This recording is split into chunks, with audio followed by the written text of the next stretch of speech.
দাপরের শ্রীকৃষ্ণ অর্জুন, কলির শ্রীরামকৃষ্ণ নরেন্দ্র, মুক্তপুরুষ স্বামী বিবেকানন্দ, শ্রী গৌরগোপাল বিদ্যাবিনোদ।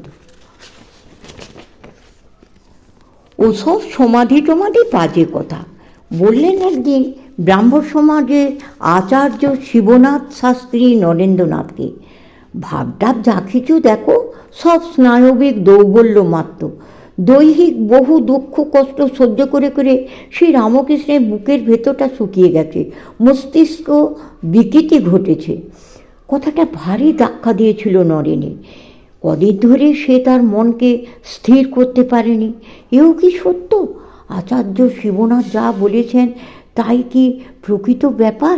আসলে ওর ভাব সমাধির মধ্যে কোনো অতীন্দ্রিয়ের ক্রিয়া নেই?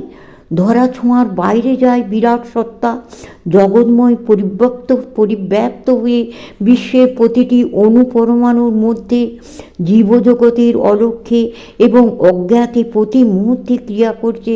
তাকে কি ঠাকুর সত্যিই তার অন্তরের মধ্যে উপলব্ধি করেননি?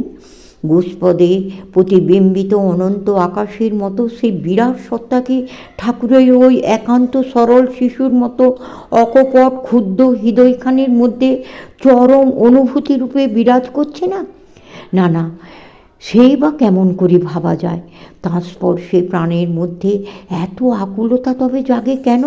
এই চর্মচক্ষু প্রত্যক্ষীভূত জগতের বহু ঊর্ধ্বে চিত্তকে কোনো এক দিব্যলোকে নিয়ে যায় যার পবিত্র স্পর্শের মধ্যে।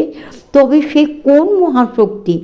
বাহ্য জ্ঞান তিরোহিত করে অন্তরে প্রজ্ঞান একটু খুলে দেয় কেন তবে তার অমীয় স্পর্শের প্রভাব? একবার নয়, দুবার নয়, নরেন দেখেছে, বহুবার দেখেছে, অনুভব করেছে সেই স্পর্শ। নিবিড় সান্নিধ্যে বসে দুই চক্ষু বিস্ফারিত করে দেখেছে সে তার ভাব সমাহিত অপূর্ব মূর্তি এক জগৎ দুর্লভ জ্যোতিতে উদ্ভাসিত। দেখেছে সেই সমাধির সময় তার চোখে মুখে কোন সুদূর থেকে নেমে আসে দুলোকের পরম প্রশান্তি। ফুটে ওঠে ভুলোকের অতীত দুর্লভ এক সম্মোহন ছবি। তবে নানারূপ চিন্তা প্রবাহে হাবুডুবু খেয়ে নরেন কিছু ঠিক করতে পারে না। তবে আচার্য শিবনাথের ধারণার মধ্যে যে সারবস্তু খুব একটা কিছু নেই, এটা সে বুঝতে পারে নিজের পরম উপলব্ধির প্রভাবে। মনটা তার অনেকটা শান্ত হয়, কিন্তু আচার্যের কথায় একটু প্রতিক্রিয়া হয় বই কি। পরমহংসদেবকে সাক্ষাৎ ভগবদ্দর্শী অলৌকিক মহাপুরুষ বলে মেনে নিতে নরেনের যেটুকু দ্বিধা ছিল তা যেন আর একটু বেড়েই যায়। মন যেন তার আগে আরও পরীক্ষার জন্য উন্মুখ হয়ে ওঠে।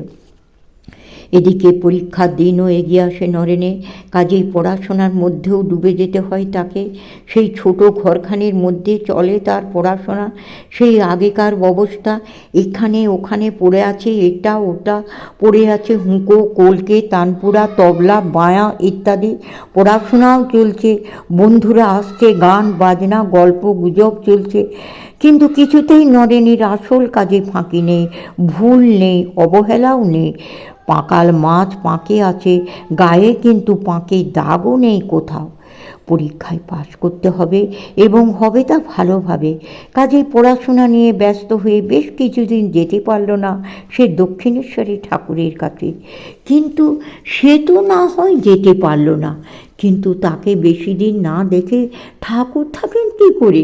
নরেনের অদর্শনে তার প্রাণ যেন হাঁপিয়ে উঠল এবং একদিন আর কোনো মতে স্থির থাকতে না পেরে বেরিয়ে পড়লেন তিনি দক্ষিণেশ্বরের মন্দির ছেড়ে নরেনের উদ্দেশ্যে। নরেন, নরেন, বন্ধু বান্ধবদের সঙ্গে আলাপ আলোচনায় রত নরেনের কানে ঢুকল সে আহ্বান। যুগ যুগান্তরের কত অকথিত বাণী যেন মিশিয়ে আছে সে আহ্বানে। শুধু কানেই ঢুকল না, কানের মধ্য দিয়ে একেবারে প্রবেশ করল মর্মে। ব্যস্ত সমস্ত হয়ে সিঁড়ি বেয়ে নেমে এলো নরেন। আত্মভোলা বিভোর সরল মানুষটি নিতান্ত সহজভাবেই পরম সুন্দর হয়ে দাঁড়িয়ে আছেন নরেনের অপেক্ষায়। কে সে? কে আবার এমন আকুলভাবে নরেনের বিরহে ছুটে আসবে? কে আবার? মান অভিমান যাকে স্পর্শ করতে পারে না, শ্রেয় ও প্রেয়র কাছে যার কোনো মর্যাদা বোধই নেই, সেই রামকৃষ্ণ দক্ষিণেশ্বরের পূজারী ব্রাহ্মণ, কিন্তু অলৌকিক, অপরূপ। ঠাকুরকে দেখে নরেনের হৃদয়ে প্রত্যেক তন্ত্রীতে যেন ঝঙ্কার দিয়ে উঠল। মুহূর্তে দুই চোখ ভরে গেল তার অজস্র জলে। তাড়াতাড়ি ঠাকুরকে প্রণাম করে নরেন যখন মাথা তুলল, তখন তার দুই গণ্ড সিক্ত হয়ে গেছে অশ্রুধারায়। প্রাণ তখন দ্রব হয়ে গেছে স্নেহের পরশে। নরেন ভাবতে চেষ্টা করল, কী সে স্নেহ, কী সে মমতা, কী সে প্রেম ভালোবাসা প্রীতি, যার দুর্বার আকর্ষণে সর্বত্যাগী সন্ন্যাসী ছুটে এসেছেন তার সান্নিধ্যের আশায়।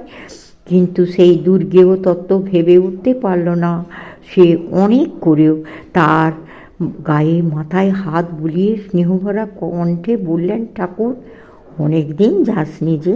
যাসনি কেন? আমি ভাবলুম বুঝি ভুলে গেলি আমাকে।